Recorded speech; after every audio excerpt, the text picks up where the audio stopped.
پیشاب کے ساتھ منی نکلی تو کیا حکم ہے؟ اگر پیشاب کے ساتھ منی نکل جائے تو غسل باقی رہے گا یا دوبارہ کرنا ہوگا؟ عرفان صاحب انڈیا سے.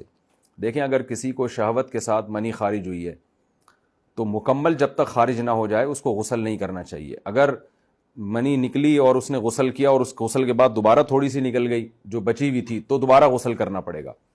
تو اس لیے جب کسی کو احتلام ہو یا منی شہوت کے ساتھ خارج ہو تو اس کو چاہیے کہ ایک دفعہ اچھی پیشاب کر لے وہ، تاکہ جو بھی گندگی رہ گئی ہے وہ نکل جائے، اس کے بعد غسل کرے.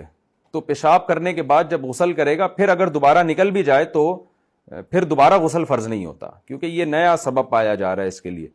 تو اس لیے یا اگر ٹائم زیادہ گزر گیا ہو یا کوئی واکنگ کسی نے کی ہو اس کے بعد اگر غسل کیا اور پھر قطرہ نکل گیا تو بھی واجب نہیں ہے. تو کچھ قطرات بعض دفعہ اٹکے رہ جاتے ہیں، تو فوراً اگر آپ نے غسل کر لیا اور پھر دوبارہ قطرہ نکل گیا منی کا قطرہ تو غسل واجب دوبارہ ہو جائے گا. اس لیے جب بھی مرد پہ غسل فرض ہو تو وہ ایک دفعہ پیشاب کر لے